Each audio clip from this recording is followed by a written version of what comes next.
Hi viewers, మనం వచ్చేసి 7వ తరగతి తమిళనాడు గవర్నమెంట్ది చూస్తూ ఉన్నాము.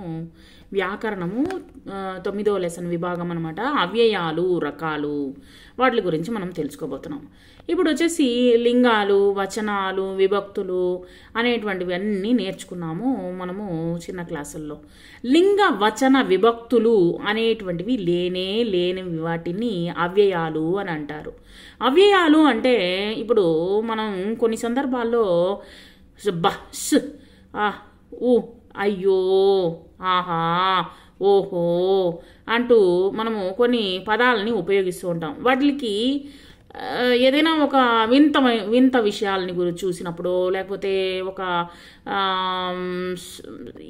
విషయాన్ని ఏదైనా ఒక వింతగా చూసినప్పుడు, లేదా ఒక అద్భుతాన్ని చూసినప్పుడు, లేదా మాటల సందర్భాల్లో మనకు సహజంగా వస్తుంటుంది అనమాట. వాటిని అవ్యయాలు అని అంటారు. సరే, ఈ అవ్యయాలు 2 రకాలన్నమాట. ఈ అవ్యయాలు వచ్చేసి సహజ అవ్యయాలు అని అంటారు. సహజ అవ్యయాలు అంటే ప్రతిపదోక్త అవ్యయాలు అని కూడా అంటారు. ప్రతిపదోక్త అవ్యయాలు అని అంటే ఏంటంటే, భాషలో సహజంగా ఏర్పడినటువంటి అవ్యయాలను ప్రతిపదోక్త అవ్యయాలని అంటారు. మన వ్యాకరణకర్తలు నిర్ణయించారు. సో భాషలో సహజంగా ఏర్పడినటువంటి అవ్యయాలను ప్రతిపదోక్త అవ్యయాలని మన వ్యాకరణకర్తలు నిర్ణయించారు. అంటే మనం మాట్లాడేటువంటి భాషలో, అంటే మనం మాట్లాడుతూ ఉన్నటువంటి ఏ లాంగ్వేజ్ అయినా సరే, ఆ భాషలో వచ్చేసి సహజంగా వచ్చేటువంటిది, అంటే మనము దాన్ని ప్రత్యేకంగా మనమేమి ఆలోచించో, లేకపోతే మనం వచ్చేసి ఏదో చెప్పాలని చెప్పడము అలాంటిది ఉంటుంది అనమాట.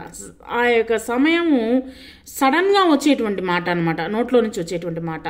సో అవ్యయాలను వచ్చేసి మన వ్యాకరణకర్తలు నిర్ణయించారు. ఇక్కడ ఉదాహరణకు ఆహా, ఓహో, అయ్యో, అక్కట, ఇట్లు, అట్లు, ఎట్లు మొదలుగున్నవి ఇలాంటి సందర్భాల్లో మనం ఉపయోగిస్తాం అనమాట. ఆహా, ఆ సముద్రం ఎంత పెద్దదిగా ఉంది, శ్రీను గుడికి వెళ్ళాడు అనేటువంటిది ఉదాహరణకు శ్రీను గుడికి వెళ్ళాడు. ఇది వచ్చేసి నార్మల్ అనమాట. లాక్షణిక అవ్యయాలు అంటే వ్యాకరణ శాస్త్రాన్ని అనుసరించి ఏర్పడినటువంటి అవ్యయాలని లాక్షణిక అవ్యయాలు అని వ్యాకరణకర్తలు నిర్ణయించారు.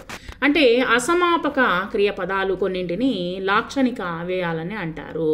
అంటే ఏంటి అంటే, ఇప్పుడు వచ్చేసి ఉదాహరణకు తిని, వచ్చి, తినుచున్, వండుచున్, వెళ్ళి, చేసి, పోయి అనేటువంటి పదాలు ఉపయోగించినప్పుడు, అంటే ప్రణాళిక పని గురించి చెప్పేటప్పుడు ఇక్కడ వచ్చేసి ఈ యొక్క లాక్షణిక అవ్యయాలు అనేటువంటిది వస్తుందన్నమాట. ఇక్కడ కొన్ని అవ్యయాలను ఇవ్వడం జరిగింది. వాటిని మనము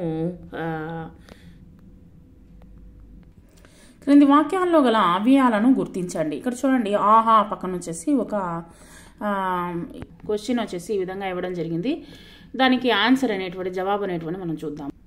క్రింది వాక్యాల్లో గల అవ్యయాలను గుర్తించండి. ఆహా, ఈ భవనం ఎంత అందంగా ఉంది అనేటువంటిది ఇక్కడ ఇవ్వడం జరిగింది. తర్వాత వచ్చేసి అది క్వశ్చన్ మార్క్ ఉంది, పక్కన వచ్చేసి క్వశ్చన్ మార్క్ అది. ఓహో అనేటువంటి పక్కన వచ్చేసి ఆశ్చర్య గుర్తు పెట్టండి. ఈ తోట నందనవనంలా ఉంది. ఓహో అనేటువంటిది అక్కడ వచ్చేసి ఆశ్చర్య గుర్తు. అదెంత పని, క్వశ్చన్ మార్కు. చిటికలో చేస్తాను అనేటువంటిది, అంటే మనకు తెలియకుండా వచ్చేటువంటి భాషలో మాట్లాడేటప్పుడు మనకు తెలియకుండా వచ్చేటువంటి పదాలని అవ్యయాలు అని అంటారు. అంతే, ఇంకేం లేదు, సింపుల్గా. ఓహో అదెంత పని, చిటికలో చేసేస్తాను. అమ్మో, వాగులో మునిగిపోతానేమో. అయ్యో, పైనుంచి కిందకు పడిపోతున్నాను. ఈ విధంగా వచ్చేసి ఆ యొక్క సమయానికి తగినట్లుగా మన నోట్లో నుంచి వచ్చేటువంటి పదాలు అన్నమాట. వాటిని అవ్యయాలు అని అంటారు. అవ్యయాలని మనము గుర్తించడం జరిగింది. ఆ యొక్క అవ్యయాలు వచ్చేసి డాష్ పెట్టాను చూడండి. ఆ అవ్యయాలు అనేటువంటిది మనము గుర్తించడం జరిగింది. ఆ యొక్క ఆశ్చర్య గుర్తులు కూడా పెట్టండి. Thank you very much.